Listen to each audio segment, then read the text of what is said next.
नमस्ते दोस्तों। तो आज हम पढ़ेंगे मालती जी की कहानी पढ़ रहे हैं। लौटते हुए मेरी आंखों में सीमा का कमनीय सौंदर्य तैरता रहा। घर से चलते हुए निश्चय करके चली थी कि अगर लड़की जीतू के योग्य ना हुई तो साफ मना कर दूंगी। भारी भरकम दहेज के लालच में लड़के की जिंदगी बर्बाद नहीं होने दूंगी। पता नहीं मन में एक बात बैठ गई थी कि इतने बड़े लोग रिश्ता लेकर आए हैं तो लड़की जरूर ऐसी वैसी होगी। पर सीमा को देखा तो देखती रह गई। खिलता चंपई रंग, तीखे नैन नक्श, घनी केश राशि, सुडौल दृष्टि, मीन में एक निकालने की जरा सी भी तो गुंजाइश नहीं थी। लगता था जैसे मेरी कल्पना में रची बसी पुत्रवधू ही साक्षात उतर आई हो। आनंद की तरंगों पर झूलते हुए मैंने कनखियों से अपने लाडले की ओर देखा। वह दत्तचित्त होकर गाड़ी चला रहा था। उसका मन कहीं रहा हो, पर नजरें इस समय सड़क पर थी। और ठीक भी तो है, एमजी रोड पर शाम के समय गाड़ी चलाना किसी नट के खेल से कम थोड़े ही है। घर पहुंचते ही मैं उसे कोरेदना चाहती थी, पर उसने मौका ही नहीं दिया। हमें उतारकर सीधा डिस्पेंसरी चला गया। झुंझलाई सी मैं कुछ देर तक गुमसुम बैठी रही। फिर मैंने उसके पापा को ही पकड़ा। कहिए, लड़की पसंद आई? मुझसे क्या पूछती हो, अपने लड़के से पूछो। आप अपनी तो कहिए। भाई, लड़की तो एवन है, उसके बारे में दो राय हो ही नहीं सकती। बाकी अब रिश्ता जच जाए तब क्या है। अरे वाह, रिश्ता न जचा होता तो वे 10 बार के हमारे दरवाजे पर आते।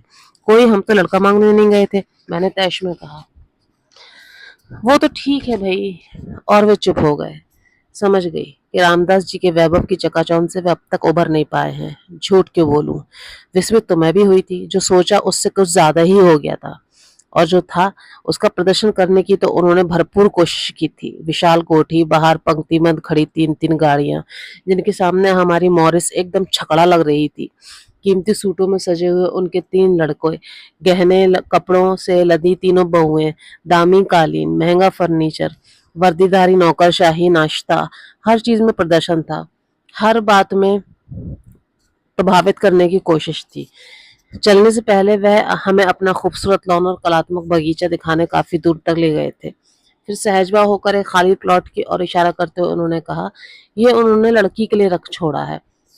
लड़कों को उन्होंने शहर के सम्राट इलाकों में एक-एक बंगला बनवा दिया है, क्योंकि वह जानते हैं कि देर सवेर सबको अलग होना ही है, लेकिन लड़की को वे अपनी आंखों के सामने रखना चाहते हैं, इसलिए प्लॉट यहीं ले लिया। उन्होंने बहुत ही सहज भाव से ये सब बताया था, पर उनका उद्देश्य छुपा ना रहा। उनकी संपन्नता पर, ऐश्वर्य पर विस्मय विमुग्ध होकर मेरे भीतर बैठी अभिमानी माँ मुझे बार बार जतला रही थी, देख बेटा, तेरे लिए कितने बड़े घर का रिश्ता आया है।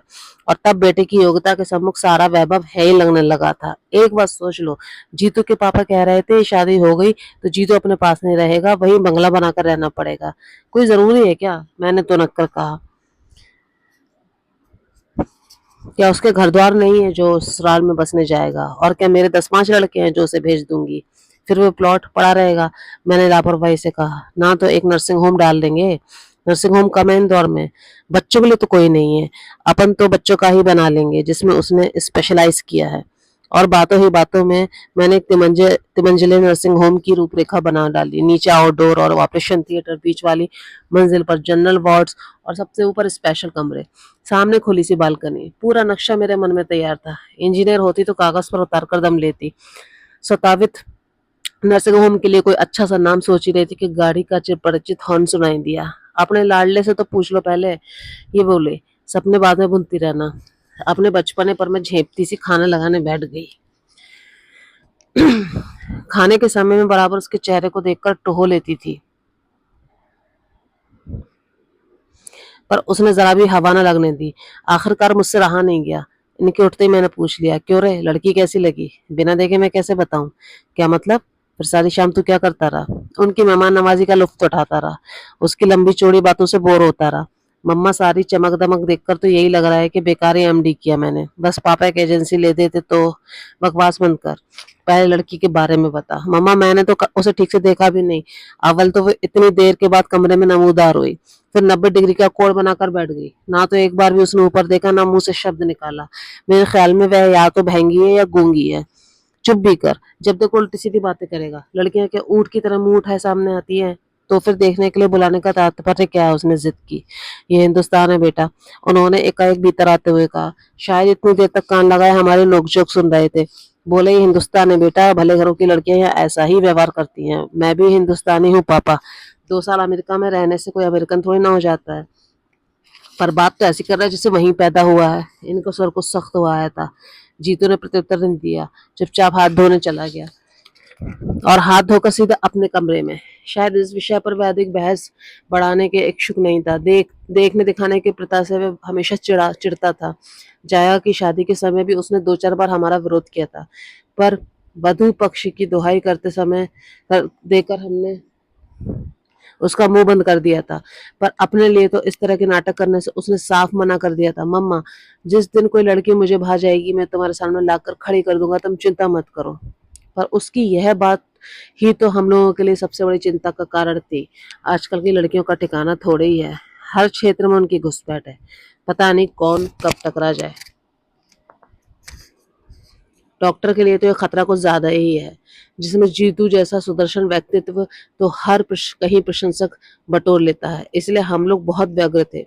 जीतू के डॉक्टर होते ही रिश्ते आने शुरू हो गए। पर अमेरिका से लौटने के बाद तो जैसे बाढ़ आ गई, क्योंकि जीतू डॉक्टर था, इकलौता था, फॉरेन रिटर्न था, गली में सही, पर अपना 2 मंजिल मकान था। पुरानी सही, पर घर में एक गाड़ी थी। पिता की अच्छी खासी प्रैक्टिस थी।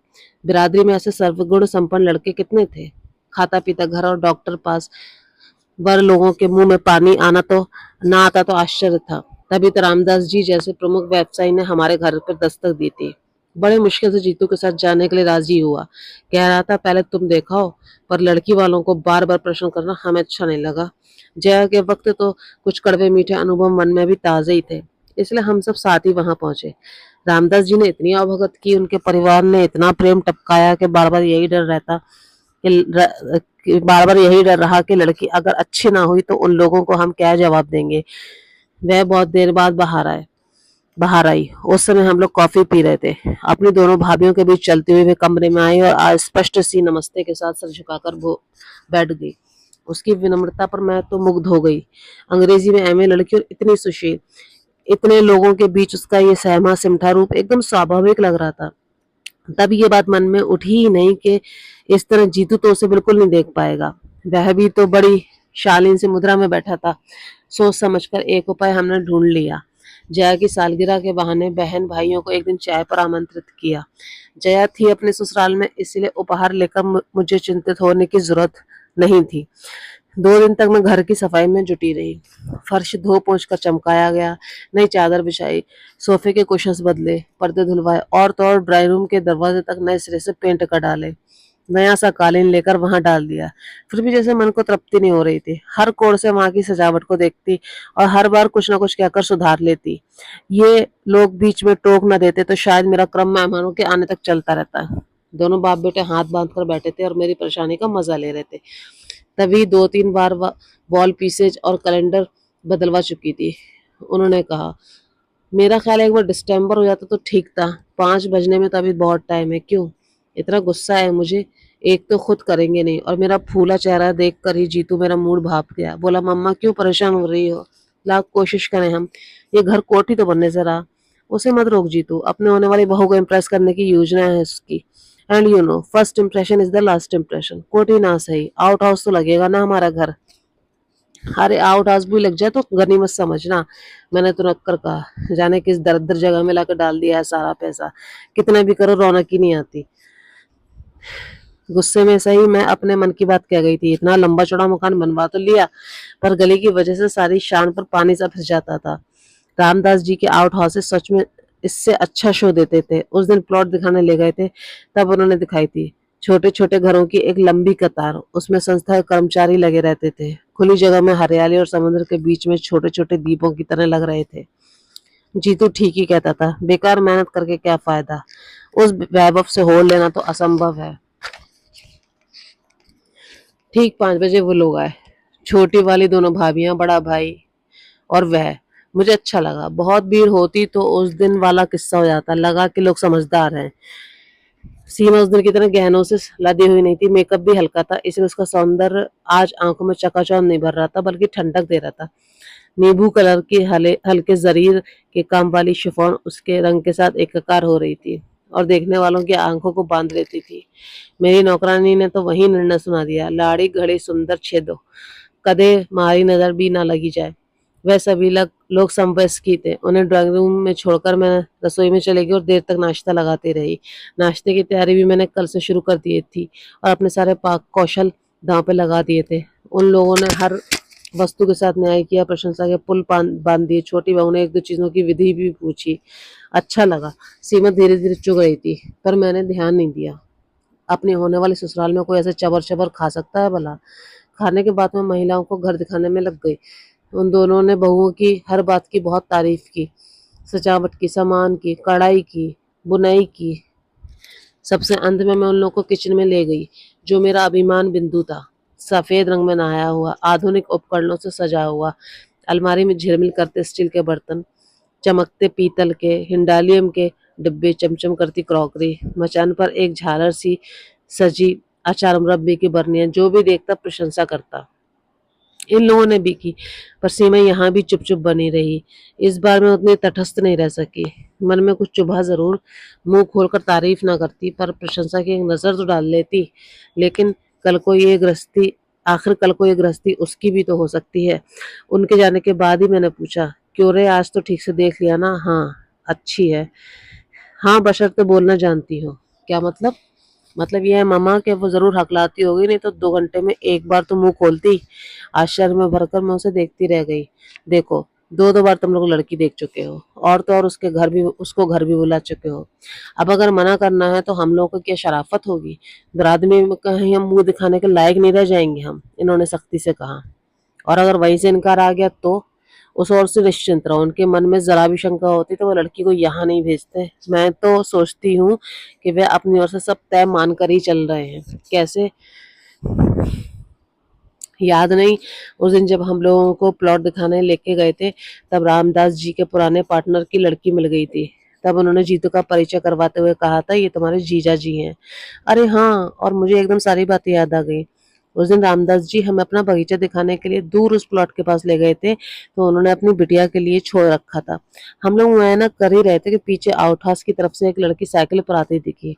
पास रहते ही साइकिल से उतरकर उसने सबसे पहले रामदास जी को और फिर हम सबको सलज भाव से प्रणाम किया। लड़की सुंदर तो नहीं थी, वेशभूषा भी साधारण थी, पर कोठी की चमक धमक भरे वातावरण के बाद उसका रूप ऐसा लगा जैसे बरसात के बाद धूप निकल आई। स्कूल जा रहे हो बेटे? जी। माँ ठीक है? जी। रात में बुखार आ गया था, अब तो ठीक है। बस अब तो उन्हें ठीक होना ही है। ये तुम्हारे जीजा जी अमेरिका से डॉक्टरी पढ़कर आए हैं, सो किस लिए? रामदास जी ने कहा। फिर जीतू की ओर देखकर बोले, बेटा जितेंद्र, ये एक ही साली है तुम्हारी, 10 के बराबर है, बच के रहना।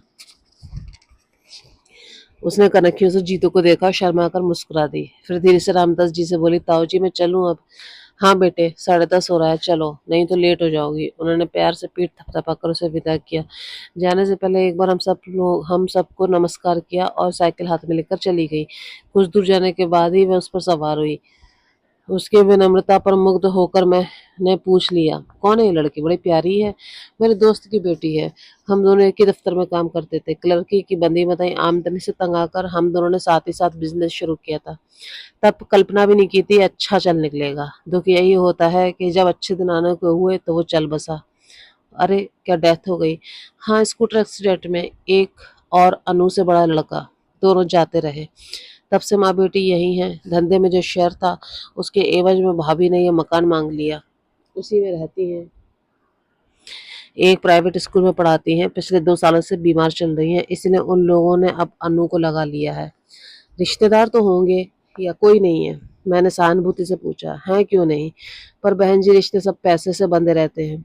शंभुनाथ की मृत्यु के बाद उसके पिताजी आकर बहू को पोती को लिवा के ले गए, पर इंश्योरेंस के पैसों को लेकर मनमुटाव हो गया। उनकी इच्छा थी कि वो पैसा शंभू की बहन की शादी में लगा लिया जाए।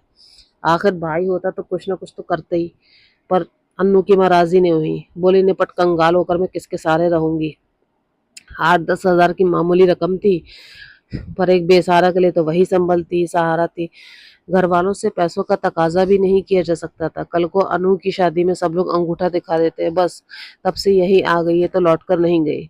उन लोगों ने भी कोई सुधि नहीं ली। स्वाभिमानी ऐसी है कि उसके बाद से पीहर में भी पैर नहीं दिया। यहाँ भी हम लोगों के रहते हुए नौकरी करे अच्छा नहीं लगता, पर माँ बेटी दोनों बहुत आन वाली हैं। इसके बाद विषय बदल गया।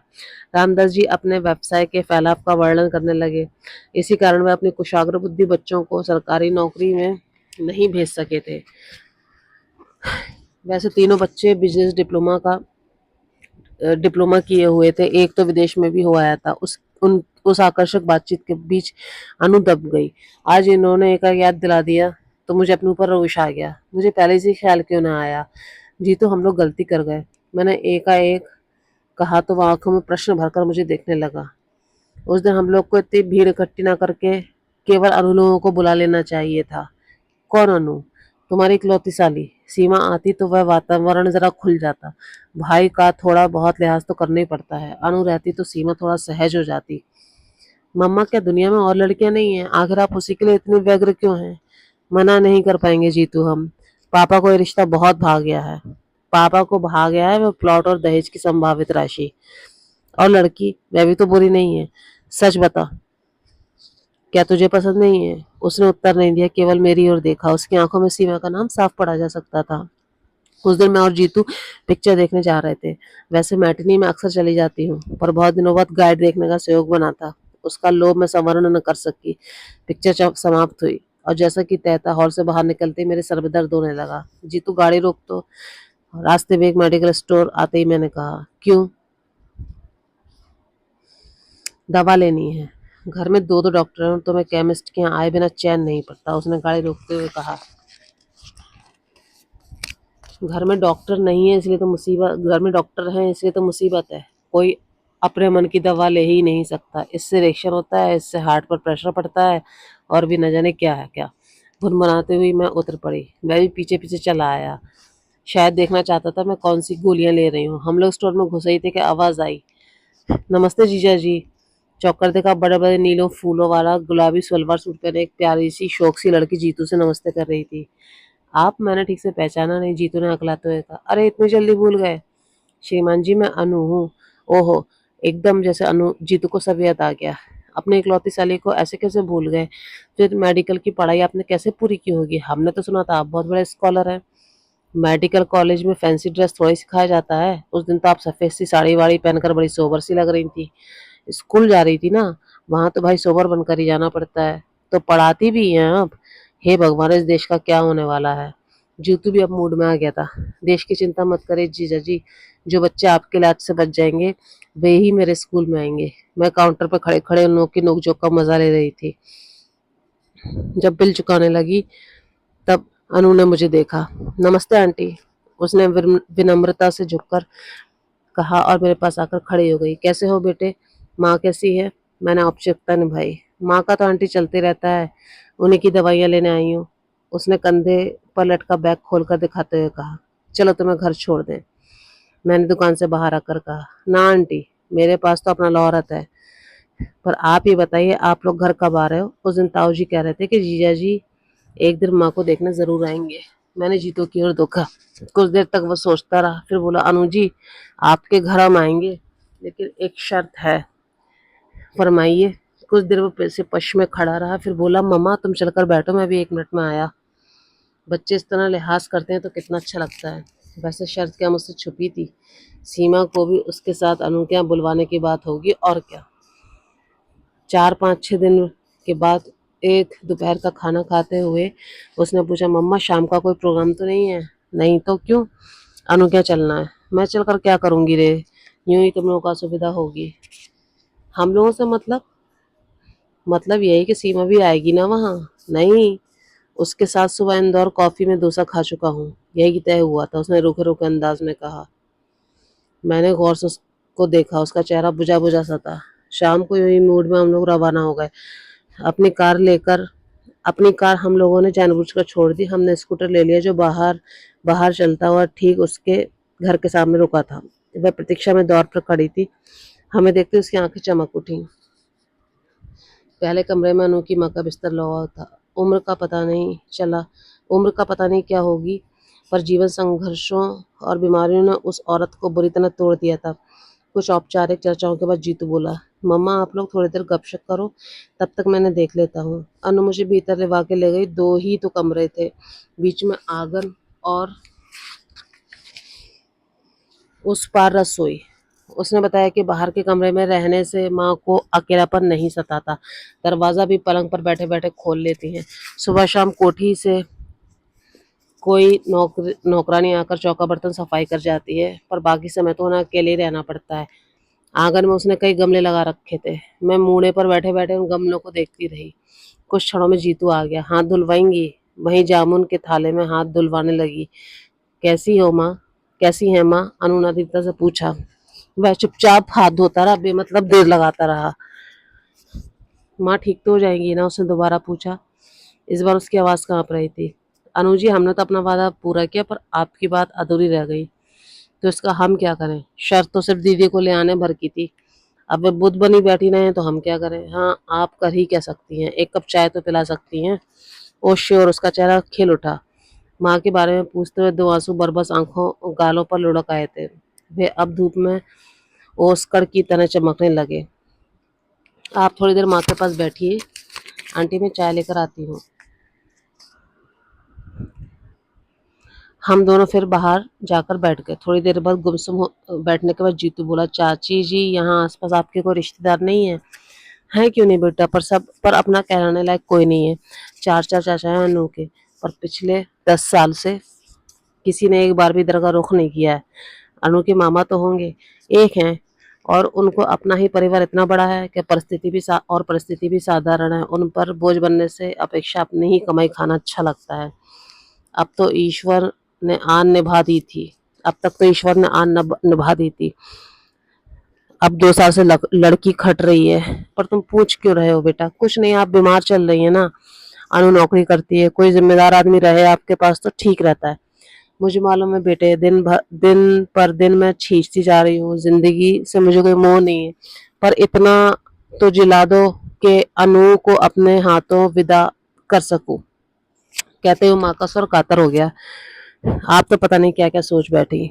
उन उसके पूछने का मतलब ये नहीं था। मैंने ढांढस बंधाते हुए कहा, अभी तो आपको जीना है, अनु के बच्चे खिलाने हैं, शादी तो हो जाए पहले।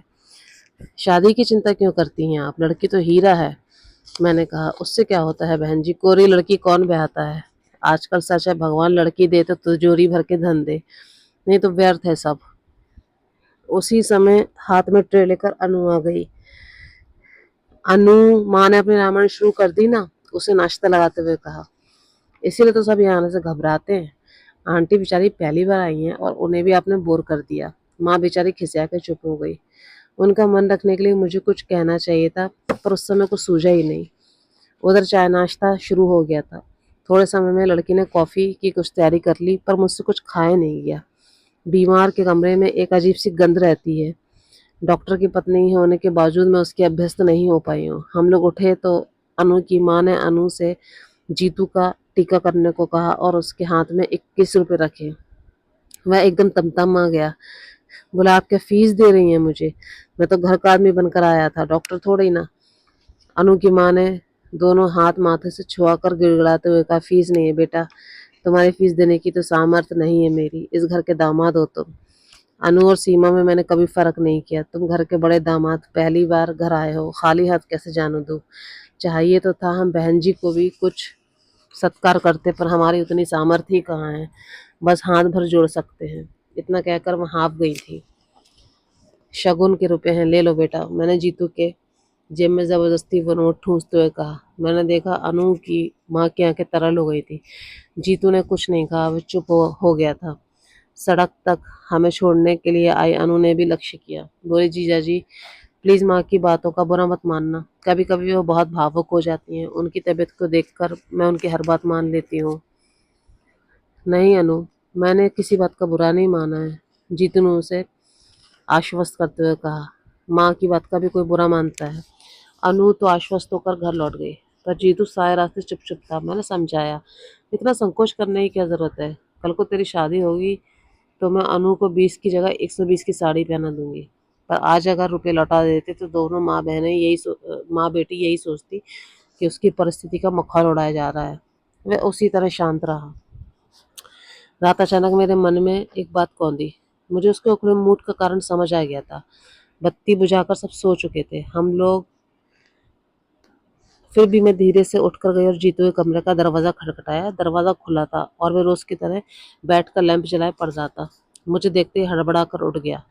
बोला, मम्मा क्या बात है, तुम्हारी तबीयत तो ठीक है ना? उसके स्वर में घबराहट थी। मुझे कुछ नहीं हुआ है रे, पास वाले स्टूल पर बैठते हुए मैंने कहा। बस मुझे एक बात बता, क्या सचमुच सीमा ने आज तुझसे बात नहीं की? की क्यों नहीं? कम से कम इतना तो साबित हो गया कि वो गूंगी नहीं है और हकलाती भी नहीं। मजाक रहने दे, मुझे ठीक से बता। अगर सचमुच उसका व्यवहार ऐसा ही रहा है तो मैं इनसे कल कह दूंगी, ऐसी घमंडी लड़की मेरे घर में नहीं चलेगी। जीतू ने कोई उत्तर नहीं दिया, बस मुंह लटका के बैठा रहा। और इस जरा सी बात के लिए तू क्यों अपना मन खराब कर रहा है? दुनिया में क्या और लड़कियां नहीं है?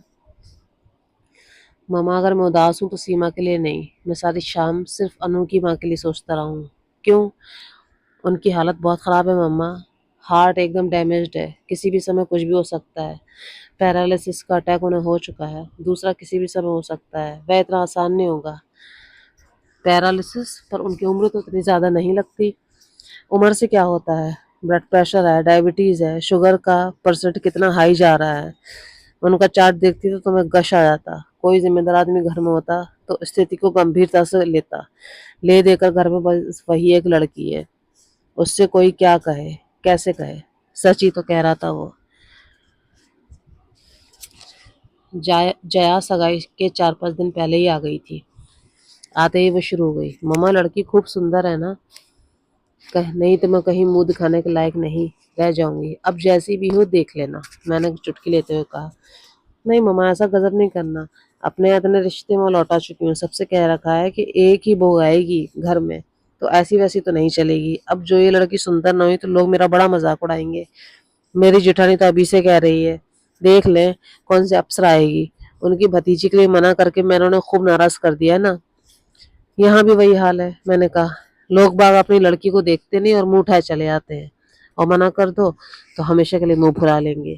जब से बात पक्की हुई है बस यही चर्चा है कि हमने बस पैसे का मुंह देखकर हाँ की है। आप तो लगता है कि कब शादी हो कब बहू घर में आए, एक बार उसे देख लेंगे तो अपने आप सबके मुंह बंद हो जाएंगे। मेरी बात से जया की उत्सुकता चरम सीमा पर पहुंच गई। मैंने भी उसे सगाई मैंने भी उसे ज्यादा प्रतीक्षा कराना उचित नहीं समझा। दूसरे ही दिन सीमा को बुलवा भेजा। सगाई की साड़ी खरीदने का तो बहाना था, वैसे भी अब मैं जया के लिए रुकी हुई थी। सोचा लड़कियों लड़कियों को पसंद से खरीदना ठीक रहेगा, रोज रोज इतनी महंगी साड़ी तो कोई खरीदता नहीं। रामदास जी स्वयं बेटी को लेकर उपस्थित हुए।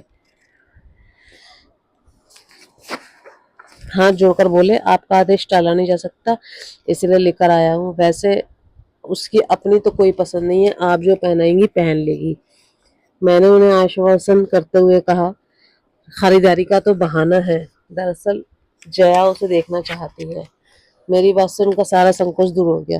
बार बार ये कहकर गए कि लड़की तब आपकी है, आप जब चाहें बुलवा ले। वे वापस लौट गए। मैं जानबूझकर उन लोगों के साथ बाजार नहीं गई। सीमा के साथ अन्नू आई थी, मैंने जया के साथ जीतू को कर दिया। सोचा सब बराबर उम्र वाले रहेंगे तो ठीक रहेगा, मेरी वजह से बेचारे यूं ही संकोच में पड़ जाएंगे।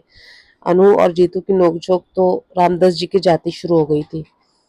जीजा जी, आज तो ताऊ जी का लिहाज करके चली आई हूँ, पर ये मत मानिए जानिएगा कि हर बार इसी तरह दीदी के साथ घिसटती चली आऊंगी। भविष्य में बाकायदा निमंत्रण भेजना होगा, हमारी भी तो कोई प्रेस्टीज है। क्यों नहीं क्यों नहीं, आपकी प्रेस्टीज का तो हमें पूरा ख्याल रखना है।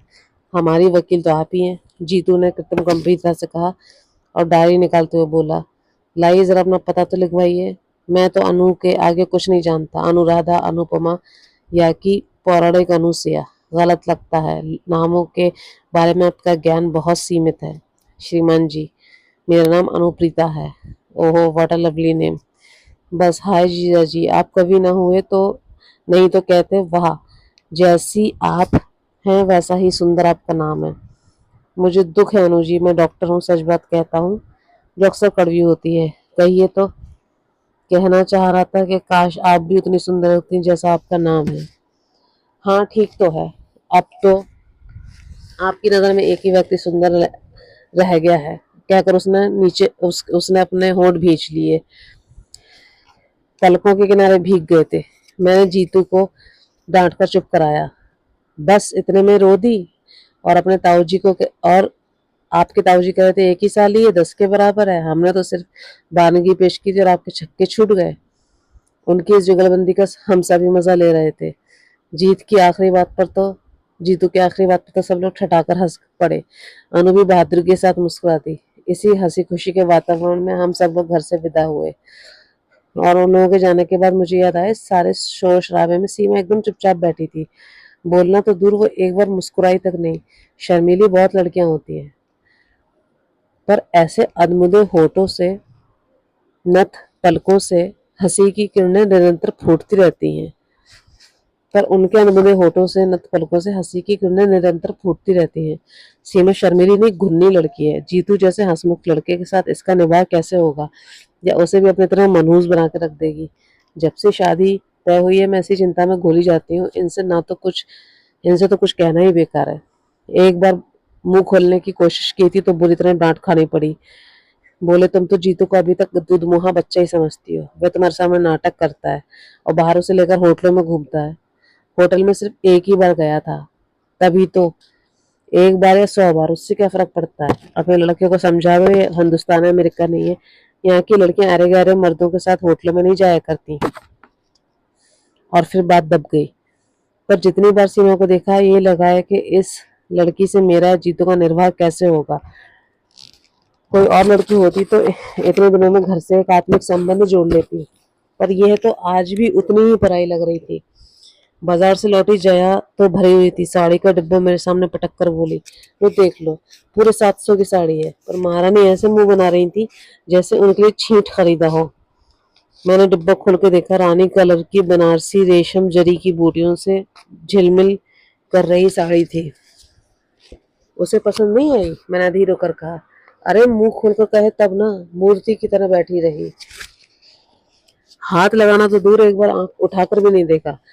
मैं तो बस सिलबिल थी साथ में, तो ठीक रहा। उसी से की मदद से चुनाव कर सकी।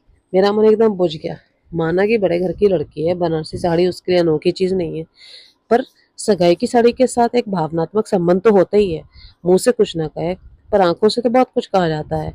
कम से कम जया का मन तो रह जाता है। वे इतनी आहत होकर लौटी है कि बहू के रूप चर्चा उसके सामने कुछ बेकार ही है। मुझे यही डर लगता है रे, मैंने कहा। अजीब घुन्नी लड़की है, जीतू के साथ कैसे निभेगी। घुन्नी नहीं है मामा, घमंडी है। तुम तो अब अपनी चिंता करो, जीतू के लिए परेशान मत हो। उनकी तो खूब गुट रही है। अभी आते आते उसने एक चिट्ठी चुपके से पकड़ाई है, मैंने साफ देखा है। जया की बातों ने मुझे सचमुच चौंका दिया। सोचा ये ठीक ही कहते हैं, जीतू यूं ही मेरे सामने नाटक करता है, मैं भी पागलों की तरह उसके पीछे पड़ जाती हूँ। सीमा ने क्या बात की, कैसे की, बेचारा जवाब भी दे तो क्या है। कुछ भी हो, मन से बोझ उतर गया। सारी तैयारी करते करते रात को 12 बज गए। दूसरे दिन ये लोग ओली डोली डालते रहे। दूसरे दिन ये लोग ओली डालते रहे। इतने बड़े घर में संबंध होने जा रहा था। पहली बार हम लोग कुछ लेकर जा रहे थे, पर जैसे सारी चिंता मेरे सिर पे थी। कोई मेरे साथ हाथ बटाने नहीं आ रहा था। जीतू का तो खैर सवाल ही नहीं उठता। जया मुंह फुलाकर बैठ गई। उसे सीमा जरा भी नहीं अच्छी लगी। कल जीतू ने चिढ़ा दिया था कि सीमा के आ जाने से दीदी का सौंदर्य फीका पड़ जाएगा, इससे मैं नाराज है। बात हंसी मजाक में टल जाती, पर जया बहुत बुरा मान गई। उसकी ओर से किसी सहायता की उम्मीद करना ही बेकार था। सबसे ज्यादा गुस्सा तो मुझे उसके पापा पर आ रहा था। एक बार भी उन्होंने सारा सामान नहीं देखा, न कुछ पूछा। मैं बिस्तर पर गई तब वे बड़े मजे से लंबे लंबे खर्राटे ले रहे थे। इतना ताड़ा आया मुझे, मैंने हिलाकर जगाया और पूछा, सुनो, अब जमाई साहब को लेने स्टेशन कौन जा रहा है, ठीक से तय कर लो, नहीं तो कोई समय पर नहीं पहुंचेगा। कोई नहीं जा रहा है, उन्होंने अलसाए सर में कहा। क्यों? क्योंकि वो नहीं आ रहे। क्यों? आपको कैसे पता? क्योंकि मैंने ही उन्हें फोन पर मना किया। अरे क्यों? क्योंकि कल का प्रोग्राम कैंसिल हो गया है। क्यों? रामदास जी को हार्ट अटैक हो गया। हाय राम। क्यों? क्योंकि उनकी लड़की को अप क्योंकि उनकी लड़की अपने फुफेरे भाई के साथ भाग गई है। क्यों? वो एकदम झल्ला को बैठा। तुम्हारे इस क्यों का कहीं अंत होगा भी या नहीं? लड़कियां क्यों किसी के साथ भाग जाती हैं कि अब ये मैं तुम्हें बताऊंगा। मैं खिसियाकर चुप हो गई। सच सच तो पागलों कि इतना प्रश्न पर प्रश्न किए जा रही हूँ। कम से कम इनकी मनस्थिति का तो ख्याल किया होता। शाम से अनमने हैं बेचारे, पर मैंने अपनी व्यस्तता के बीच इनका कुछ ध्यान ही नहीं दिया। इस कांड की तो मैंने कल्पना ही नहीं की थी। मन इतना बौखला गया कि अनचाहे मुंह से निकल गया, अब क्या मिठाई बांटो, वे गुर्रा रहा है। तुम दोनों माँ बेटे शुरू से ही नींद में निकाल रहे थे, अब तुम्हारे मन की हो गई। घर आई लक्ष्मी दरवाजे से ही लौट गई। खूब आनंद मनाओ अब। शोभ उनके हर शब्द से टपक रहा था। रामदास जी के घर समधी बनकर जाने का सबसे ज्यादा चाव उन्हीं को था, इसलिए सबसे ज्यादा उदास भी वो ही थे। उसके बाद चुप रहने में ही मैंने अपनी खैरियत समझी, पर रात भर मुझे नींद नहीं आई। बार बार सीमा का रूखा व्यवहार याद आ रहा था। उसे हम लोगों में कोई दिलचस्पी नहीं थी, वह तो स्वाभाविक था। पर घर के लोग कैसे हैं, क्या उन्हें भी अंदाजा नहीं हुआ होगा? लेकिन लगता है वह सब जान गए थे, तभी तो हाथ धोकर पीछे पड़े थे।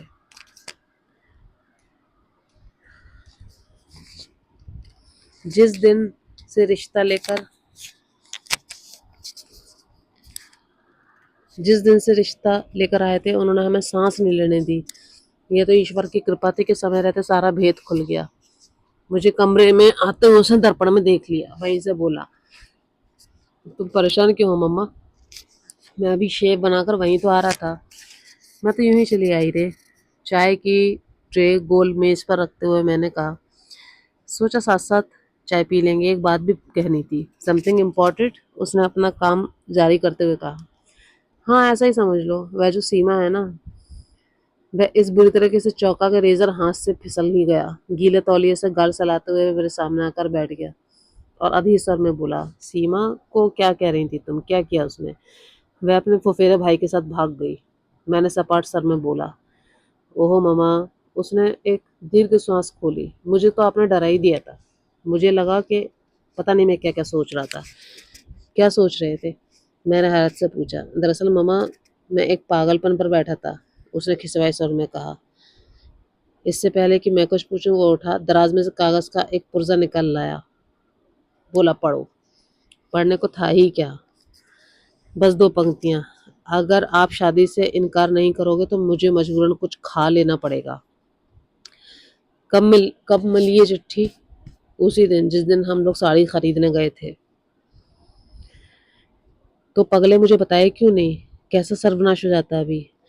एक जिद सी सवार थी मम्मा। मैं भी जया की तरह सोचने लगा था। लगता था ये लड़की हमें बहुत छोटा करके देखती है, इसके दर्प को तोड़ना पड़ेगा। इसे ब्याह करके घर लाना ही है, भले ही दूसरे दिन छोड़ आऊंगा। उसकी बेरुखी का कोई और भी कारण हो सकता है, इस और ध्यान ही नहीं गया। और अगर वो सचमुच कुछ खा लेती तो? मैंने कप में चाय डालते हुए कहा, इसीलिए तो तुमने जब उसका नाम लिया तो मैं डर गया। मुझे तो हैरत होती है मम्मा, पढ़ी लिखी होकर भी लड़के इतनी बुजदिल कैसे होती हैं? अपने मन की बात मुंह खोलकर कहती क्यों नहीं? बस गाय गूंगी की तरह हर किसी खूंटे से चुपचाप बन जाती हैं। अब तो उसने अपने तेवर दिखा दिए ना। मैंने कड़वाहट भरे स्वर में कहा, हाँ ये तो मानना पड़ेगा, उसने काफी दिलेरी का काम किया। पता मालूम हो तो मेरी ओर से बधाई का तार भेज देना। मैं तो इसी बात का शुक्रगुजार हूँ। और वह काफी समझदारी से पेश आई। शादी की रात तक का इंतजार नहीं किया, नहीं तो अपनी जिंदगी पर भी एक फिल्म की स्टोरी बन जाती। ये कहकर वो पुनः आईने में खुद को देखने लगा। मैं उसे गौर से देखती रही, पर साबुन के झाग से भरे उस चेहरे पर कुछ भी पढ़ना मुश्किल था। ईश्वर से मैं यही मनाती रही कि हताशा का यह है, जो मुझे मथ रहा है उसे अछूते ही छोड़ दे। वह वास्तव में उतना ही निर्लिप्त रहे जितना दिखा रहा है। सीमा के घर में जो भी कहर बरपा था, पर इस घर की भी रौनक कुछ दिन के लिए छिन गई थी। पापा बच्चों के पापा का मूड तो उसी दिन ऑफ हो गया था। मेरा भी मन बुझ गया था। जया भी इतने दिनों बाद इंदौर आई थी, पर सहेलियों से मिलने का, रिश्तेदारों के यहाँ जाने का उसमें जरा भी उत्साह नहीं था। जहाँ भी जाओ वही प्रश्न, वही कौतूहल, वही शंकाएं। खींच होने लगी थी। इन सब में जीतू बिल्कुल सरल बना हुआ था, पर माँ थी इसलिए जानती थी कि वह भीतर ही भीतर हिल गया है। उसके ठहाके बेजान होते जा रहे थे। दीदी के साथ उसकी नोकझोंक में कोई दम नहीं था। जया के बच्चों के साथ चल रही उसकी छेड़खानी भी मात्र दिखावा थी। और फिर जया ने एकदम घर लौटने का फैसला कर लिया। उसे रोकने की कोई तुक भी नहीं थी। भारी मन से मैंने विदा की तैयारी शुरू कर दी। कैसे उत्साह से आई थी बेचारी, अब कैसे भारी मन से लौट रही है। पर लड़की बहुत समझदार है। बोली, मम्मा हम तो सबको यही बताएंगे कि लड़की के पिता अचानक बीमार हो गए और इसी से काम रुक गया है। आप लोग अपने से कुछ मत लिखना। उसकी सूझबूझ देखकर मैं दंग रह गई। सच, लड़कियों को मैके की प्रतिष्ठा का कितना ख्याल रहता है। कुलियों के सिर पर सामान लदवा कर हमने प्लेटफॉर्म पर दिया ही था कि आवाज आई, नमस्ते दीदी, नमस्ते आंटी, नमस्ते जी। मैंने मुड़कर देखा, यूनिफॉर्म की साड़ी पहने बच्चों को एक के एक झुंड से घिरी अनु खड़ी है। आज जा रही हो दीदी? उसने पूछा, पर उत्तर को कौन कहे। दोनों भाई बहनों ने उसकी तरफ देखा भी नहीं, सीधे मुंह उठाए थ्री व्हीलर की तरफ चले गए। बेचारी का इतना सा मुंह निकल आया, मुझे दया हो आई। वैसे भी मैं पीछे ही घिसट रही थी। पास जाकर बोली, कैसी हो अनु, मम्मी ठीक है? माँ ठीक नहीं आंटी, परसों से बुखार में पड़ी हैं, उसने उदास स्वर में कहा। तो छुट्टी क्यों नहीं ले लेती? रोज रोज छुट्टी कौन देता है आंटी? फिर वह तो जनवरी का महीना है, रोज ही बच्चों को लेकर किसी न किसी स्कूल में जाना पड़ता है।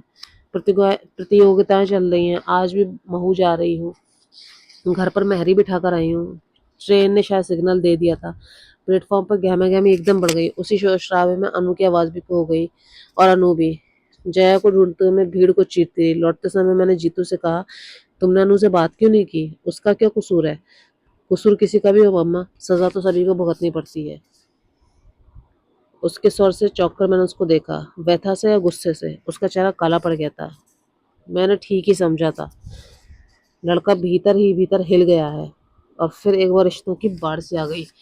खबर फैलने में देरी कितनी लगती है। फिर शुरू हो गई बरसात, फोटो और जन्म कुंडलियों की। सुबह शाम दरवाजे पर परिचित अनपरिचित चेहरों की भीड़ लगने लगी।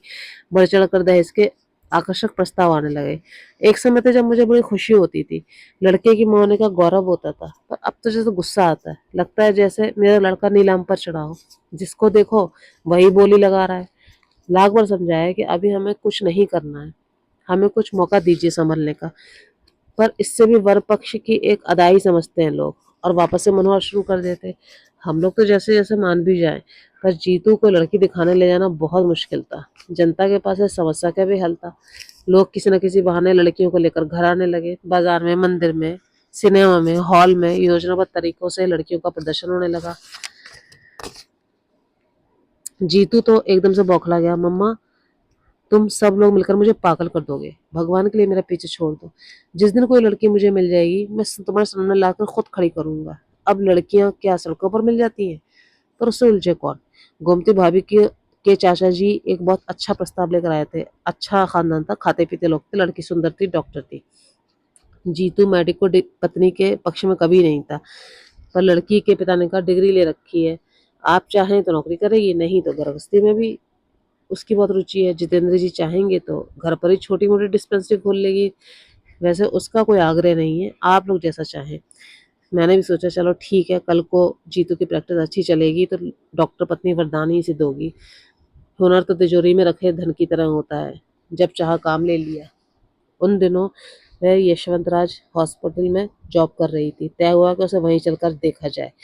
जीतू से तो साफ साफ कहना बेकार है। मैंने बहाना बनाया, छठी मंजिल पर अमुक चाची बीमार है, उनका मोतियाबिंद का ऑपरेशन हुआ है, तू चलेगा तो थोड़ा सा लिफ्ट की सुविधा मिल जाएगी। वह मना नहीं करेगा, मुझे पता था। हॉल अस्पताल के विशाल पोर्ट में स्कूटर टिकाया था कि देखा, सीढ़ियों पर एक परिचित आकृति हथेलियों में सिर छिपाए सिसक रही है। अनु, क्या हुआ? हम दोनों के मुंह से एक साथ निकला। उसने अपना आंसुओं से भीगा चेहरा उठाकर मेरी ओर देखकर बोली, जीजा जी, माँ बहुत बीमार है।